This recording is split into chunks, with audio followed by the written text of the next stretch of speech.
Shawn and Sue on a Friday morning. We're here at the Pacifico studio, brought to you by RWJBarnabas Health. We're in Seaside Heights, and we're joined today by our special guest, Dr. Gerardo Chiricolo, MD, Chair of the Department of Emergency Medicine, Community Medical Center, and Director, Emergency Ultrasound, RWJBarnabas Health Emergency Medicine Health Services. Doctor, thanks for taking time with us today. Hi, Doctor. Hi, Sue. Hi, Shawn. Thank you very much for having me. It's a pleasure. So, Doctor, why don't you tell folks a little about yourself? Just sort of a get-to-know Dr. Chiricolo.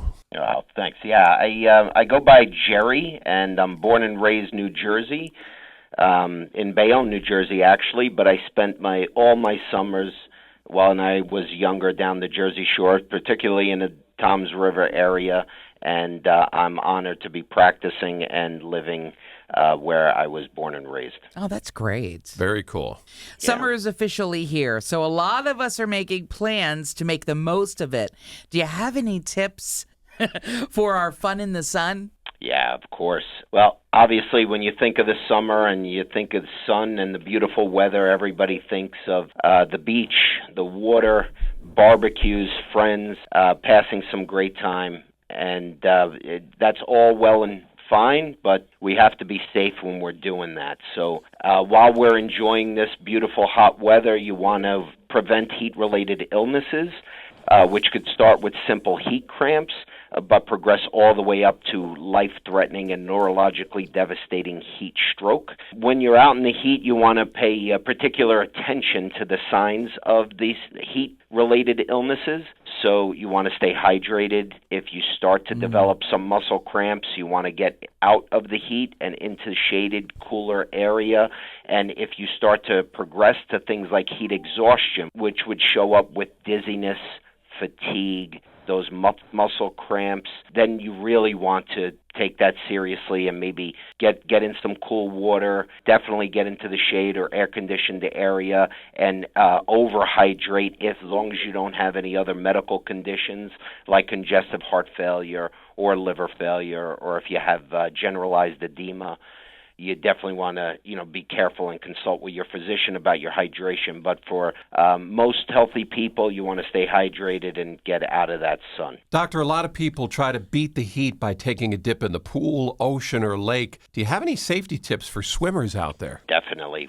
Number one, first and foremost, is do not swim alone.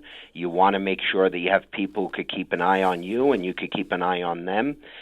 You want to swim in areas where there is a lifeguard present, because, accidents happen and unexpected situations can arise, and you want somebody who is an expert to help save you in those times of need. Other tips are wearing life vests when you're fishing, boating, or if you're an inexperienced swimmer and you're going to be in any body of water. One of the things that are very common is people are enjoying the summer and the beautiful weather with an alcoholic beverage if they're of age, and alcohol and water don't mix too well. Oh, boy. So you definitely want to limit your alcohol consumption when you're spending time in any type of body of water. When you're at the beach, rip currents are common, and you need to know how to handle that. The biggest thing would be to avoid areas where there are rip currents, but if you ever find yourself in a rip current, you want it to take you out to sea. Sounds counterintuitive, but if you're fighting against the stream, you're going to tire out and you're at more risk to drown. So you let it take you out until it dissipates, which it does. Then you swim parallel to the ocean, and then you could swim in where you're not fighting the current taking you out. And it's tough to not panic in that situation, but the most important thing is to not panic and let the rip current take you out. And with kids in particular, drowning is a very common cause of death. The most common cause in ages 1 to 4 and all the way up to 14. So scary. So scary. Yeah. So you want to keep an eye on the kids. You want to make sure that pools have a fence around them. They're always supervised. And please get them swimming lessons and make them proficient when they're in the water, because it's a really fun activity that they're going to want to do.